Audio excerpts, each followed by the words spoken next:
Hello दोस्तों, स्वागत है आपका मेरे यूट्यूब चैनल मैथमेटिक क्लासेस में। मैं संजय तंवर। आज हम अपने जो क्लास +1 है उसका टॉपिक जो फर्स्ट है सेट्स, उसके बारे में स्टडी करेंगे। तो बेटा देखो, हमने बोर्ड क्लासेस की भी वीडियो बनाई है। आपका कोई साथी है तो आपका +2 में है, 8th में है या फिर 9th 10th +1 2 जो भी है, अपने यूट्यूब चैनल पे हर क्लास का आपको मैथ्स का सॉल्यूशन मिलेगा, बेसिक मिलेगा। तो बेटा आज हम अपनी क्लास है अपनी +1, तो उसका जो पहला टॉपिक है हम उसको स्टडी करेंगे बेटा सेट्स। सेट्स के बारे में आज स्टडी करेंगे, फुल स्टडी। देखो सेट्स कोई हार्ड चीज नहीं है, सबसे इजी है, सबसे आसान जो चैप्टर +1 का वो बेटा सेट्स है। सेट, तो सबसे पहले हम इसकी डेफिनेशन पढ़ते हैं बेटा। डेफिनेशन, सेट क्या चीज होती है हम उसके बारे में क्या पढ़ते हैं, ध्यान से सुनना बेटा। सेट इज द या it is the well defined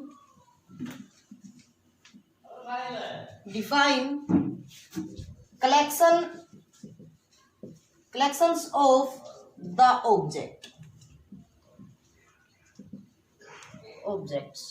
objects बोल दो, या आप यहां पे कह सकते हो बेटा थिंग्स, या फिर आप बोल सकते हो एलिमेंट। कोई भी एलिमेंट हो सकता है, थिंग्स हो सकती है, ऑब्जेक्ट हो सकता है। इसका ध्यान से सुनना बेटा। क्या कह रहा है कि द सेट इज डिफाइंड मतलब अच्छी तरह कलेक्शन ऑफ ऑब्जेक्ट। यानी कि हमारे पास देखो बेटा, मैं ये कह रहा हूं कि हमारे पास एक क्लास है, क्लास के अंदर स्टूडेंट्स है, ठीक है। ठीक, स्टूडेंट्स हमारे पास 10 हैं, 20 हैं, 50 है, जितने भी स्टूडेंट्स हैं उनको हमारे पास सभी अपने अपने घर हैं। उन्हीं को क्या कर दिया मैंने, कलेक्शन यानी कि एकत्रित कर दिया, इकट्ठा कर दिया, और उनको एक जगह पे क्या कर दिया मैंने, एक जगह बैठा दिया। यानी कि अपने पास देखो बेटा, जब क्लास बच्चे होते हैं, बच्चे सभी अपने अपने घर से आते हैं, यानी कि कोई कहीं से आते हैं, कोई दूसरे विलेज से आते हैं, कोई दूसरे विलेज से। तो आखिर में जब हम क्लास स्टार्ट करते हैं तो सभी क्या करते हैं, हम उनको कहाँ बिठाते हैं, केवल एक ही क्लास के अंदर बिठाते हैं। सपोज करो मेरे पास ये क्लास है, सभी बच्चों को मैंने इसके अंदर बिठा दिया भाई, ठीक है। तो हमारे पास इसके अंदर ये पहला बच्चा, दूसरा बच्चा, तीसरा, ये सारी इस प्रकार हम बच्चे को कलेक्शन करते हैं। यानी कि हम क्या करें, एक सेट यानी कि वेल डिफाइंड, अच्छी तरीके से हम डिफाइन कर सकते हैं। कलेक्शन ऑफ द ऑब्जेक्ट, उन ऑब्जेक्ट के कलेक्शन को हम क्या बोलते हैं बेटा, एक सेट बोलते हैं। क्या बोलते हैं कि सेट बोलते हैं। जैसे एग्जांपल लूं मैं, the collection of all vowels in English alphabet। ठीक है बेटा, इंग्लिश अल्फाबेट, यानी कि इंग्लिश अल्फाबेट्स के अंदर कि सभी वोल। अब हमें पता है कि इंग्लिश जो अल्फाबेट्स होते हैं उसके अंदर 26 लेटर होते हैं, 26 लेटर होते हैं। और लेकिन उसके जो मैंने वाउल की बात की, हमें पता है 5 वाउल होते हैं बेटा। इस बात से हमें पता है, डिफाइन है ये बात, और पता है इस बात का हमें। और क्या है बेटा अपने पास, ए, ई, आई, ओ और यू, ये अपने पास 5 है, ये है ना बेटा, ये 5 अपने पास। इन एलिमेंट को, जो हमारे पास ये सेट्स होते हैं, ये एलिमेंट होते हैं, जो ये थिंग्स होते हैं, इनको मैं क्या कर दूं, एक सेट के अंदर कलेक्शन एक जगह रख दूं। और मैं जब इसको रखूंगा तो बेटा किसके अंदर रखूंगा, इसको मैं करली ब्रैकेट के अंदर रखूंगा। किसके अंदर रखूंगा, करली ब्रैकेट के अंदर यूज करूंगा। जैसे मैंने कहा ए, ई, आई, ओ, यू, और किससे किया बेटा, करली ब्रैकेट से। जिसे यूज किया मैंने, करली ब्रैकेट का। और एक बात ध्यान रखना, सेट का जो नेम करते हैं, जिसको नाम रखते हैं, ये जैसे मैंने कहा ए सेट, ये हमारा क्या मिलेगा बेटा, कैपिटल अक्षर में मिलेगा। किसमें मिलेगा, कैपिटल में मिलेगा, यानी कि बड़ा मिलेगा।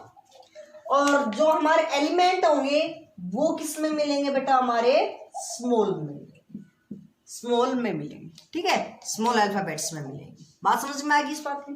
चलो, ये था हमारा सेट।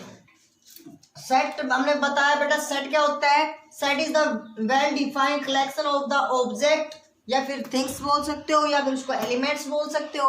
और हमने एग्जांपल लिया जैसे collection of the all vowel in English alphabets. ठीक है बेटा, ये अल्फाबेट्स थे और इसको किसके अंदर डिनोट करते हैं बेटा, हम कर्ली ब्रैकेट के अंदर। तो बेटा ये तो हम सेट पढ़ा। सेट के अंदर हम एक वर्ड पढ़ते हैं एलिमेंट्स। एलिमेंट्स क्या होते हैं? एलिमेंट्स क्या होते हैं बेटा? द मेंबर ऑफ सेट्स, उस सेट के अंदर मेंबर्स। तो हमने एक एग्जांपल लिया क्लासरूम का। हमने क्लासरूम को किसको कहा? उन सभी बच्चों का कलेक्शन कहा। भाई पहले स्टूडेंट कहाँ थे? अपने अपने घर थे, फिर वो कहाँ हुए? एक जगह एकत्रित हुआ, कलेक्शन हुआ, उनको फिर हमने क्या नाम दे दिया? क्लासरूम का नाम दे दिया। उन क्लासरूम में जो बच्चे हैं, स्टूडेंट्स हैं, वो क्या है? हमारे एलिमेंट है, यानी कि member of A set. The members of A set, यानी कि किसी भी एक सेट के क्या हों बेटा? मेंबर्स। वो क्या कहलाता है? Is called a element. ठीक है बेटा, ये तो था हमारा एलिमेंट्स। या फिर एलिमेंट्स को हम, मैंने बताया एलिमेंट्स बोल सकते हो, या कोई भी हमारी यहाँ पे ऑब्जेक्ट भी हो सकती है, थिंग्स भी हो सकती है। ठीक है, वो हमारी क्या है? एलिमेंट्स या ऑब्जेक्ट या फिर थिंग्स। चलो, जैसे मैंने अब एक बात और बेटा, मैंने कहा कि मेरे पास एक सेट है। ध्यान से सुनना, मेरे पास एक सेट है, वो भी मैंने कहा जैसे वॉवल का ही सेट है। और किससे डिनोट किया बेटा मैंने इसको? कर्ली ब्रैकेट से। अब मैं जितने भी, अगर मेरे पास जो मेंबर है इसके, जितने भी इसके मेंबर है, उसको मैं क्या कहूंगा कि जो सेट ए है। जैसे हम कहते हैं भाई ये स्टूडेंट है, ये 9th क्लास का है, ये स्टूडेंट 10th क्लास का है, ये स्टूडेंट +1 क्लास का है, यानी कि वो उस क्लास का स्टूडेंट है, यानी कि वो जो एलिमेंट है वो उसके अंदर क्या कर रहा है? बिलोंग कर रहा है। क्या कर रहा है? बिलोंग कर रहा है, वहां से आ रहा है। इसका मतलब मैं क्या कह दूं कि जो एलिमेंट ए है वो इस सेट ए के अंदर बिलोंग कर रहा है। इसको क्या बोलते हैं बेटा? हमें बिलोंग्स टू। क्या बोलते हैं हम इसको?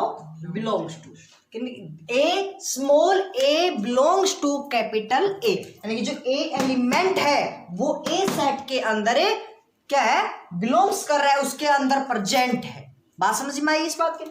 यानी कि जैसे मैंने कहा कि भाई ये हमारे पास 5 स्टूडेंट्स है और ये हमारी क्लास 10th है, ये +1 है, ये +1 के 5 बच्चे, +1 मान लेता हूँ, ये 5 बच्चे +1 के हैं। और मैंने कहा कि ए वो बिलोंग्स, और ए यहाँ पे घूम रहा है रूम से बाहर, तो मैं क्या कहूंगा कि ए कौन सी क्लास का बच्चा है? भाई +1 का बच्चा है। तो इसका मतलब मैं क्या कह दूं, जो ए है वो बिलोंग्स टू +1 क्लास को मैंने क्या नाम दे दिया, दे रखे है यहाँ पे ए, तो यानी कैपिटल ए। तो मैं क्या कहूंगा कि जो ए बिलोंग्स टू कैपिटल ए। तो अगर सपोज करो यहाँ पे और कोई क्लास का बच्चा हो, मैंने सपोज करो यहाँ पे यूज कर लिया जी। क्या जी हमारा एलिमेंट ए के अंदर, सेट ए के अंदर है? नहीं है। नहीं है तो हम क्या कहेंगे इसको? नॉट बिलोंग्स टू ए। इसको क्या बोलेंगे बेटा? हमें नॉट बिलोंग्स टू। ठीक है, नॉट बिलोंग्स टू, यानी कि जो जी है वो ए के अंदर बिलोंग्स नहीं कर। बात समझ में आ गई? चलो, अगर अपने पास बेटा ये तो मैंने कहा कि इसके अंदर कुछ ना कुछ एलिमेंट है, ऐसा भी सेट हो जिसके अंदर कोई एलिमेंट ही ना हो, उसको हम क्या बोलते हैं? अब डेफिनेशन में लिखवाऊंगा अभी, नल सेट। ठीक है, अगर नल सेट, इसके मैं टाइप कराऊंगा जब मैं बताऊंगा। नल सेट बोलते हैं जिसके अंदर कोई भी एलिमेंट नहीं हो सकता, यानी कि एक ऐसी क्लास, यानी कि ऐसा एक सेट जिसके अंदर कोई भी एलिमेंट नहीं भी हो सकता है। ऐसा हो सकता है कि जिसके अंदर कोई भी एलिमेंट है, कोई भी थिंग्स या ऑब्जेक्ट नहीं हो सकते हो। अगर तो उसको वैसे हम क्या बोलते हैं बेटा? जिसके अंदर कोई भी एलिमेंट है उसको बोलते हैं फाइव। क्या बोलते हैं?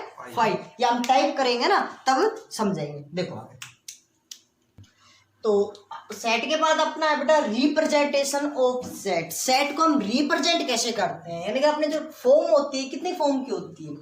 तो सेट है अपना बेटा 2 फॉर्म के अंदर लिखे जाते हैं। किस, यानी कि हम जैसे कि क्लास को लिखते हैं कि भाई सेक्शन ए है, सेक्शन बी है, ये अच्छे होशियार बच्चे हैं, ये थोड़े कमज़ोर बच्चे हैं, ये 90% से अबाव है, इस प्रकार हम रिप्रेजेंट कर देते हैं ना उन सेक्शन को। तो इसी प्रकार बेटा अपना सेट को रिप्रेजेंट कैसे किया हमने, दो टाइप से किया। एक तो क्या है बेटा अपने पास रोस्टर फॉर्म, रोस्टर फॉर्म जिसको हम बोलते हैं टबलर फॉर्म, क्या बोलते हैं टबलर फॉर्म। दूसरा अपने पास सेट बिल्डर फॉर्म। अब दोनों को डिफाइन कैसे करते हैं, उसको स्टडी कैसे करते हैं, देखिए मैं पहले पढ़ रहा हूँ बेटा रोस्टर फॉर्म के बारे में। रोस्टर फॉर्म क्या होती है, या फिर हम जिसको बोलते हैं टबलर फॉर्म, क्या बोलते हैं बेटा टबलर फॉर्म। यानी कि जितने भी एलिमेंट है, जितने भी एलिमेंट है उनको हम करली ब्रैकेट के अंदर लिख दें। All element, all elements are या are written in curly bracket and separate कर दें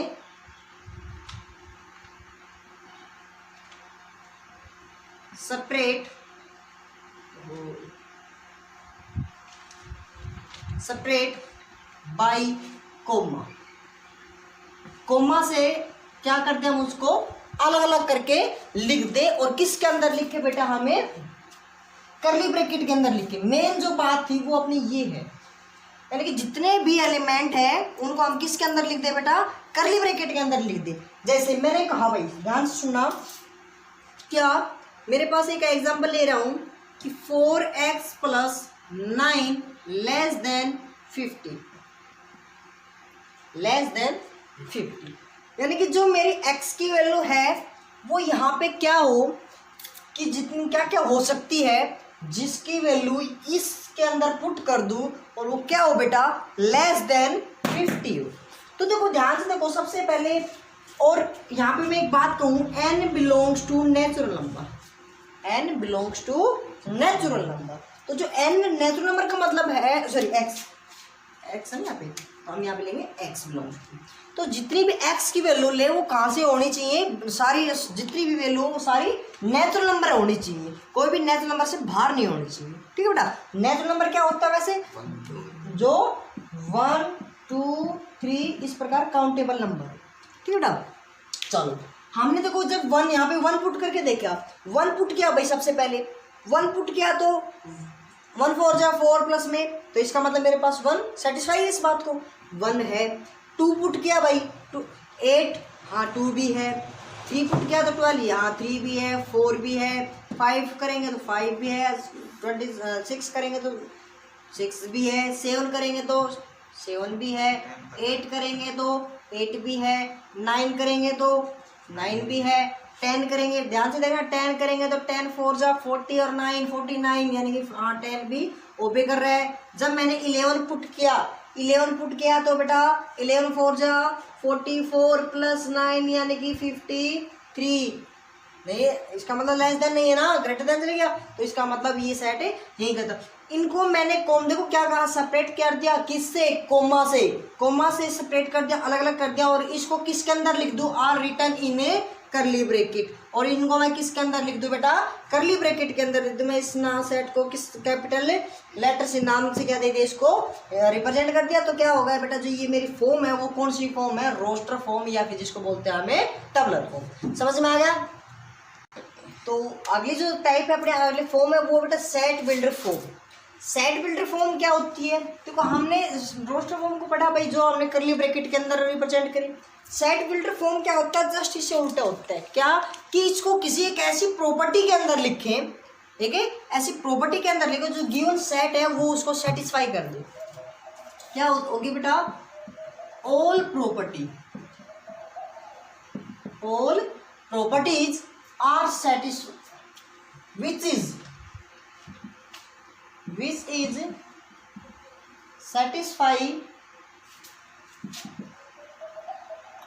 satisfy by all element, satisfy by all elements of given sets and are not satisfied by other element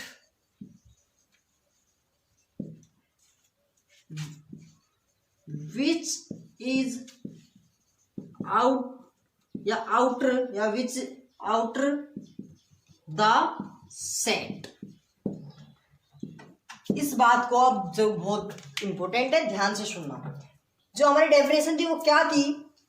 all properties, वो सारी properties एक set builder form होगी। कौन सी? Which is, जो होंगी क्या बेटा? सेटिस्फाई किससे? बाई ऑल एलिमेंट, सारे एलिमेंट जो हमने सेट दे रखे है ना, और एलिमेंट ऑफ गिवन सेट, जो हमारा सेट गिवन है उन सभी एलिमेंट से क्या होगी? वो सेटिस्फाई होगी। एंड आर नॉट, और नहीं होंगी सेटिस्फाई नहीं होंगी किससे? बाई अदर एलिमेंट विच, जो आउटर द सेट, जो उस सेट से बाहर जो एलिमेंट है उससे वो जो सेटिस्फाई नहीं होगी। बात समझ में आएगी? जैसे मैं एग्जांपल लेता हूं, मैंने कहा कि जैसे कि एक कोई सेट है बेटा, ये सेट है, इसको मैं क्या 5 6 7 चलो मैं वैसे लिख देता हूं, लेकिन रिप्रेजेंट कैसे करते हैं? A is equal to x such that, x है बेटा, वो क्या है? 4 से ग्रेटर देन और इक्वल है और लेस देन 7। और यहाँ पे क्या कहा? x belongs to natural number. तो आपके पास क्वेश्चन क्या पूछता है? या तो सेट बिल्डर फॉर्म को रोस्टर फॉर्म के अंदर चेंज करवाता है, या रोस्टर फॉर्म को सेट बिल्डर फॉर्म के अंदर चेंज करवाता है। तो अपने पास ये सेट बिल्डर फॉर्म है, हम इसको सेटिस्फाई करते हैं। तो अपने जो एलिमेंट बनाते हैं इसके क्या क्या एलिमेंट है, तो ध्यान से देखो बेटा, क्या कह रहा है कि x क्या है? हमारा नेचुरल नंबर है। x क्या हमारा? नेचुरल नंबर है। और क्या है? देखो 4 के तो इक्वल भी है और 4 से ग्रेटर भी है, लेकिन 7 से स्मॉल है। 4 से लग जाओ भाई, 4 इक्वल बोल रहे हैं ना, 4 नेचुरल नंबर है, अगले नेचुरल नंबर 5, उससे अगले नेचुरल नंबर 6, 7 लेंगे? नहीं लेंगे। क्यों? क्योंकि यहाँ पे इक्वल का साइन नहीं है। तो जो हमारा सेट बना वो ये एलिमेंट, यानी कि ये तो जो हम देखो बात दोनों एक ही है, ये तो किसके अंदर है बेटा? सेट बिल्डर फॉर्म के अंदर। और ये किसके अंदर है? रोस्टर के अंदर, रोस्टर फॉर्म के अंदर। बस ये बात थी, यानी कि आपको या तो सेट बिल्डर से रोस्टर में बदलवा लेगा या रोस्टर से सेट बिल्डर फॉर्म में। यानी कि जो हमें एलिमेंट के अंदर कह दे तो वो तो होगा रोस्टर फॉर्म। जो अगर सभी प्रॉपर्टीज के बारे में कहे, एलिमेंट के डेफिनेशन के बारे में कहे, वो तो क्या होगा फिर? हमारा सेट बिल्डर फॉर्म। तो अगला है अपना बेटा रिप्रेजेंट ऑफ सेट्स। कुछ हमने जो सेट लेते हैं, जो हम लेते हैं x belongs to natural number, ठीक है, वो नंबर हम कैसे रिप्रेजेंट करते हैं? देखो जो अपना n होता है बेटा, कैपिटल N, उसको हम रिप्रेजेंट करते हैं किसको? Set of natural number. w होता है बेटा, वो होता है सेट ऑफ होल नंबर। और z या फिर i होता है बेटा सेट ऑफ इंटीजर्स। और बेटा q होता है set of rational number, t होता है set of irrational number, r होता है बेटा set of real number, z positive. देखो हमने यहाँ तक तो पढ़ लिया, फिर मैंने स्पेशल एक नाम दे दिया, क्या? z positive. पॉजिटिव का मतलब होता है कि set of positive integers. z देखो इंटीजर पढ़ा हमने, तो पॉजिटिव का मतलब केवल पॉजिटिव लेने, नेगेटिव वाली टर्म नहीं लेनी। क्यू पॉजिटिव मतलब सारी पॉजिटिव रेशनल नंबर के अंदर पॉजिटिव भी होते हैं, कुछ नेगेटिव भी होते हैं, लेकिन हमने केवल क्या लेनी है? Positive number. आर पॉजिटिव यानी कि set of positive real number. R not का मतलब है बेटा सेट ऑफ नॉन जीरो, यानी कि उसके अंदर जीरो इंक्लूड नहीं है। सी का मतलब होता है set of complex number. Complex number हमने बेटा अपना जो 5th चैप्टर है उसके अंदर हम स्टडी करेंगे, पढ़ेंगे। ठीक है, क्या होता है, रियल नंबर के साथ इमेजनरी नंबर का साथ होते हैं या फिर केवल इमेजनरी नंबर होते हैं। ठीक है, वो हम 5th चैप्टर में पढ़ेंगे। तो ये थी अपनी रिप्रेजेंट ऑफ सेट्स। तो बेटा अगली है अपनी टाइप ऑफ सेट्स, यानी कि सेट के जो टाइप है उनके बारे में हम स्टडी करेंगे। सबसे पहले जो टाइप है बेटा, इसकी हम पहली टाइप पढ़ेंगे फाइनाइट सेट। फाइनाइट सेट देखो नाम से पता चल रहा है बेटा, फाइनाइट मतलब जिसके अंदर एलिमेंट है वो हमारे पास क्या हो, फाइनाइट हो। यानी कि जो एलिमेंट है, elements contain only finite number of A set elements, यानी कि ए सेट हैज फाइनाइट एलिमेंट्स, यानी कि एक ऐसा सेट जिसके अंदर सारे एलिमेंट क्या हो बेटा, फाइनाइट, जिसके सारे एलिमेंट क्या हो आप बिल्कुल आसानी से गिन सकते हो। फाइनाइट का मतलब आसानी से गिन सकते हो।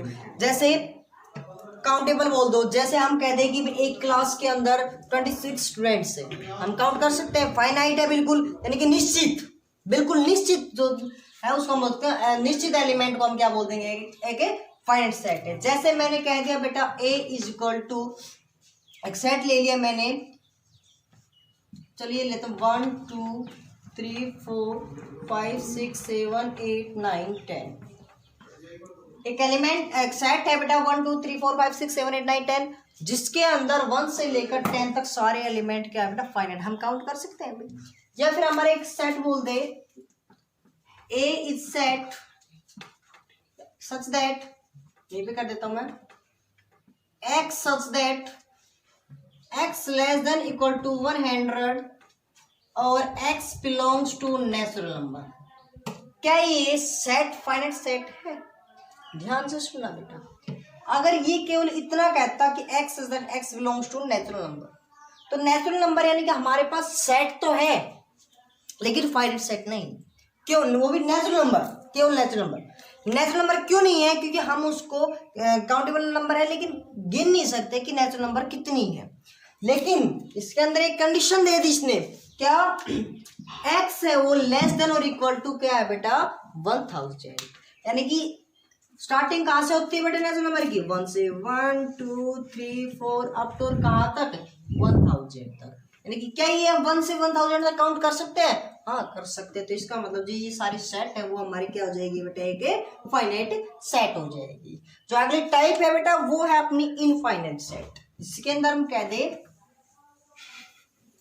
क्या, इनफाइनाइट सेट है बेटा। देखो दूसरी जो टाइप अपनी infinite set, A set has infinite या इन्फिनिटी एलिमेंट्स, जिसके अंदर एलिमेंट्स इन्फिनिटी हो या फिर हम उसको फाइनाइट नहीं कर सकते, यानी कि इनफाइनाइट हो। जैसे मैंने कहा कि natural number, set of a natural number, यानी कि नेचुरल नंबर का सेट। और नेचुरल नंबर का सेट क्या होता है बेटा, 1 2 3 4 अप टू 100 चलती रहेगी, काउंटिंग नंबर कभी रुकती नहीं है। सेट नेचुरल नंबर है, होल नंबर है, इंटीजर्स है, ये सब क्या है, ये सब इनफाइनाइट सेट है। तीसरी टाइप है बेटा अपनी, इसके बारे में एक बार बता देता हूं, टाइप नहीं है, इसकी थोड़ी सी एक हेडिंग है, कार्डिनल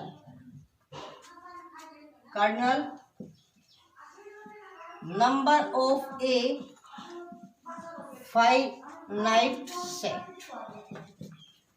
यानी कि कोई फाइनाइट सेट दे रखा बेटा, उसका कार्डिनल नंबर मतलब, कार्डिनल नंबर क्या होता है, number of element, number of A element, number of A elements, कि उसके अंदर कितने एलिमेंट है, उसके अंदर कितने एलिमेंट है। जैसे मैंने कह दिया एक सेट है बेटा 1 2 3 4 5, एक एलिमेंट, और इसके अंदर में क्या होता है, कार्डिनल नंबर है। और इसको डिनोट कैसे करते हैं, इट इज डिनोटेड बाय,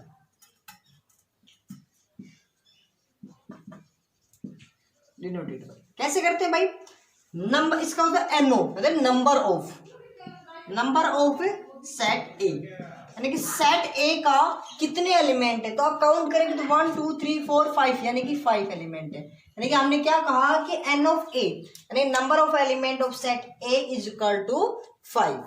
तो ये था अपना cardinal number of A finite. तो ये अगली जो आपने थर्ड टाइप कर रहे थे वो है बेटा इक्वल सेट। क्या बेटा अपना इक्वल सेट। इक्वल सेट क्या होता है कि दो सेट, देखो हमने पता है इक्वल हम दूसरे सेट से ही कंपेरेबल करेंगे। दो सेट जो दोनों सेम एलिमेंट से मिलकर बने हों, जो दोनों सेट सेम एलिमेंट से मिलकर बने हो। यानी कि मेरे पास जो ए एलिमेंट है वो बी के बराबर कब होगा बेटा, जब every element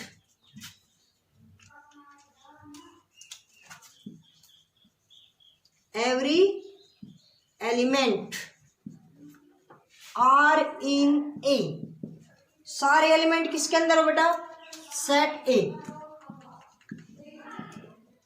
also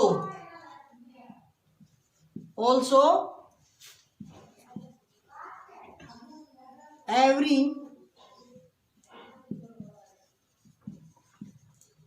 element in B, set B. यानी कि सारे एलिमेंट, प्रत्येक एलिमेंट जो ए में है ना वो किसके अंदर भी होने चाहिए बेटा, बी के अंदर भी होने चाहिए। चाहे आप उनके प्लेस चेंज हो रहे हो कोई दिक्कत नहीं है, लेकिन एलिमेंट वही होने चाहिए। जैसे मैंने कहा भाई सेट जो ए है वो क्या अपने पास ए बी सी, ध्यान से देखना, और जो सेट बी है वो अपना सी ए बी जी है। ये दोनों इक्वल है, हमें एलिमेंट से नंबर ऑफ एलिमेंट का कोई लेना देना नहीं है, लेकिन ये देखना है कि हमने ये कहा कि जो एलिमेंट देखना है केवल ए इसके अंदर है, इसके अंदर भी है भाई, बी इसके अंदर है, बी इसके अंदर भी है, सी इसके अंदर है, सी इसके अंदर भी है। क्या ऐसा कोई एलिमेंट जो ए में है बी में नहीं हो, या फिर बी में है ए में नहीं हो, ऐसा कोई एलिमेंट नहीं है। तो इसका मतलब हमारी ए और बी दोनों क्या है, इक्वल सेट। या मैं एक और एग्जांपल लूं, मैंने कहा कि सेट ए है बेटा 1 2 3, सेट बी है बेटा 1 2 2 3 1 2 3। अब ध्यान दीजिए, आप कहोगे सर इसके अंदर तो 1 2 3 3 एलिमेंट है, इसके अंदर तो 3 3 6 1 7 एलिमेंट है। लेकिन मैंने एक बात कही है बेटा, केवल हमें नंबर ऑफ एलिमेंट से मतलब नहीं है, हमें एलिमेंट से मतलब है। एलिमेंट यानी कि क्या 1 इसमें है, इसमें है, हाँ ये बात सही है। 2 इसके अंदर है, इसके अंदर है, हाँ ये भी सही है। 3 इसके अंदर है तो इसके अंदर है, सेट ए के भी है बी के, यानी जो ए के जितने एलिमेंट थे वो बी के अंदर लाई कर रहे हैं। अब यही प्रॉपर्टी हम बी के लिए देखेंगे। क्या 1 ए के अंदर है, भाई है अपने पास, ये रहा 2 इसके अंदर है, ये भी 2 इसके अंदर है, 3 इसके अंदर है, 1 इसके अंदर है, 2 इसके अंदर है और 3 इसके अंदर। यानी कि एवरी प्रत्येक सारे एलिमेंट जो ए के थे वो बी के अंदर होने चाहिए और बी के थे वो ए के अंदर होने चाहिए। तो वो हमारा सेट क्या कहलाएगा, इक्वल सेट। जो बेटा अगली जो अपनी टाइप है वो है नल सेट। नल सेट या वॉइड सेट या फिर एम्प्टी सेट। देखो नल सेट को हम क्या क्या बोलते हैं, वॉइड सेट, एम्प्टी सेट, ठीक है बेटा। नल सेट होता क्या है, a set has no element, element से एलिमेंट, एक ऐसा सेट जिसके अंदर एक भी एलिमेंट ना हो, जो कोई एलिमेंट ही ना हो जिसके अंदर, ठीक है। It is represent, most important बात है बेटा, ये बात ध्यान देना, बहुत से बच्चे मार खाते हैं। इट इज रिप्रेजेंट या इट इज डिनोटेड बाय, किससे डिनोट करते हैं बेटा, स्मॉल ब्रैकेट, करली ब्रैकेट से, केवल करली ब्रैकेट, उसके अंदर कुछ नहीं लिखा होना चाहिए, उसके अंदर कुछ नहीं लिखा होना चाहिए। या फिर फाइव, इसको क्या बोलते हैं बेटा हम? फाइव। क्या बोलते हैं? फाइव। ठीक है बेटा, एक बात ध्यान देना, यहाँ पे एक नोट लिख रहा हूं, जो अपना ये जीरो है, सेट जीरो, ये क्या एक नल सेट है? No, is not null set, ये नल सेट नहीं है। क्यों? क्योंकि मैंने क्या कहा कि एक सेट जिस हैज नो एलिमेंट, जिसके अंदर कोई भी एलिमेंट नहीं होने चाहिए, लेकिन और जिसको रिप्रेजेंट करते हैं केवल करली ब्रैकेट या फिर फाइव से, लेकिन जो इसके अंदर तो बेटा जीरो है, यहाँ पे zero is a element. Zero क्या एक एलिमेंट है, जीरो एक एलिमेंट की तरह बिहेव कर रहा है, इसका मतलब यहाँ पे एक एलिमेंट है, और कौन सा एलिमेंट है? वो जीरो। कौन सा एलिमेंट है? वो जीरो। इसलिए जो नल सेट होगा उसके अंदर कोई भी एलिमेंट नहीं होंगे। जैसे मैं एग्जांपल लेके चलता हूं बेटा, क्या मैंने कहा कि x such that x is natural, x less than greater than 10 और लेस देन 11, और x belongs to natural number, x belongs to natural number. यानी कि 10 एक ऐसी नंबर बताओ बेटा, नेचुरल नंबर बतानी है जो 10 से तो बड़ी है और 11 यानी 11 से छोटी है। तो इसका मतलब बेटा हमने ऐसी नंबर बताओ जो 10 से बड़ी, 11 से, है कोई नंबर? कोई है ही नहीं, नहीं है ना? नहीं है, तो इसका मतलब ये सेट है वो क्या है? Is A null set. कैसा सेट है बेटा? ये नल सेट है, यानी कि इम्पटी सेट है, या फिर वॉइड सेट भी बोल सकते हैं इसको। बात समझ में आई? तो ये था अपना नल सेट यानी कि वॉइड सेट या फिर इम्पटी सेट। जो अगली टाइप है बेटा वो है सिंगलटन सेट। सिंगलटन सेट क्या होती है बेटा? यानी कि नाम से पता चल रहा है सिंगल, जिसके अंदर सिंगल एलिमेंट हो। A set has only one element, जिसके अंदर केवल एक ही एलिमेंट हो, या फिर हम दूसरी डेफिनेशन क्या कर रहे हैं? A set contain only one element. Contain का मतलब होता है कि बनाओ एक सेट जो केवल एक ही एलिमेंट से बना हो, या फिर एक ऐसा सेट जिसके अंदर केवल एक ही एलिमेंट हो। बात तो दोनों एक ही है, ठीक है, इसलिए मैंने और का यूज किया यहाँ पे। एग्जांपल देखो बेटा, एग्जांपल क्या कहा मैंने? एक्स सच दैट, जैसे अभी मैंने जस्ट लिया, मैं ये कह दूं कि 10 से बड़ी और 12 से छोटी और एक्स नेचुरल नंबर क्या हो बेटा? X belongs to natural number. यानी कि एक सेट है जो क्या है बेटा? X such that X greater than X, sorry 10 less than X और एक्स लेस देन 12, और जो एक्स है वो कहाँ से बिलोंग कर रहा है? नेचुरल नंबर से बिलोंग कर रहा है। अब नेचुरल नंबर से बिलोंग कर रहा है तो ध्यान से एक ऐसी नंबर बताओ बेटा जो 10 से बड़ी हो और 12 से छोटी, और वो नंबर क्या होनी चाहिए? नेचुरल नंबर होनी चाहिए। तो इसका मतलब जो हमारी इनके बीच में क्या आएगी? 11। मतलब इस केवल एक ही सेट होगा तो कौन होगा वो बेटा? 11। तो हमारा जो ये सेट है वो क्या होगा? एक सिंगलटन सेट है। जैसे हमने अभी भी जस्ट पढ़ा था पीछे, क्या सेट, यानी कि एक सेट जिसके अंदर जीरो, ये कैसा सेट है? फिर ये एक कैसा सेट है बेटा? सिंगलटन सेट है। कैसा सेट है? ये सिंगलटन सेट है। समझ में आई? तो ये था अपना सिंगलटन सेट। जो अगली टाइप है बेटा वो है अपनी इक्विवेलेंट सेट। तो नाम से पता चल रहा है, इसको हम दूसरी डेफिनेशन होती है, इसको बोलते हैं हम इक्विवेलेंस। क्या बोलते हैं? इक्विवेलेंस सेट या फिर इक्विवेलेंट सेट। तो वैलेंस नाम से पता चल रहा है बैलेंस, यानी कि बैलेंस कब होगी? जब नंबर दोनों सेट सेम नंबर होंगी, यानी कि बराबर नंबर होंगी। यानी कि इसमें देखो हमने इक्वल सेट में पढ़ा था क्या? प्रत्येक एलिमेंट बराबर होना चाहिए दोनों के अंदर, लेकिन इसके अंदर क्या पढ़ेंगे? Number of elements of both sets या मोर देन टू सेट, यानी कि दो या दो से अधिक हो या फिर दोनों सेट हो, दोनों क्या कहेंगे? जिसके सभी एलिमेंट क्या हो बेटा? Are equal. क्या हो? आर इक्वल सेट हो। हम इसमें एलिमेंट का कोई मतलब नहीं है। जैसे मैंने कह दिया कि ए सेट दे दिया भाई हमारे पास, ए बी सी, और बी सेट दे दिया हमारे पास 7 4 6। तो हमें ये पूछा है कि क्या ये इक्विवेलेंट सेट है या नहीं। तो ध्यान से देखिए बेटा, मैंने कहा कि केवल नंबर ऑफ एलिमेंट बराबर होने चाहिए। तो इसके अंदर कितने एलिमेंट है, तो एन ऑफ ए निकालो, एन ऑफ ए निकालो, किसके बराबर आया बेटा, 1 1 2 3 एलिमेंट है। तो नंबर ऑफ बी के अंदर कितने एलिमेंट है, 1 2 3 यानी कि 3 एलिमेंट है, दोनों बराबर है।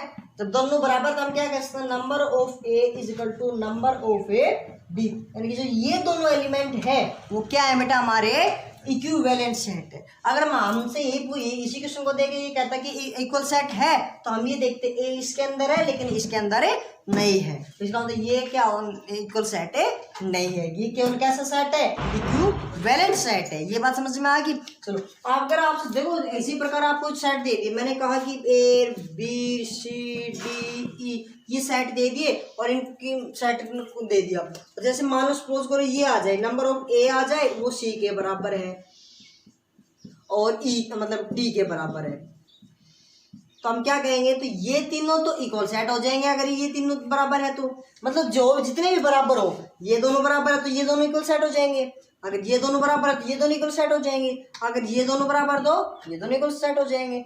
बात समझ में आ गई ना इक्वल सेट की, यानी कि हमने क्या देखना है, number of element of A set. ठीक है, तो ये तो था आपका बेटा जितनी भी हमारी टाइप थी सेट की और सेट के बारे में हमने पढ़ा। तो आई होप आपको ये केवल बेस था बेटा, एक्सरसाइज अभी सॉल्व नहीं किया मैंने, अभी आप इस वीडियो को देखना कंप्लीट। आई होप आपको ये वीडियो समझ में आई होगी, आपको अच्छी लगी होगी। अगर आपको अच्छी लगी है तो बेटा आप लाइक करना, अगर आपको मेरे चैनल पे नए हो तो प्लीज़ सब्सक्राइब करना। और बेटा मेरी यही है कि स्टार्टिंग से लेकर लास्ट तक वीडियो को एक बार कंप्लीट देखना।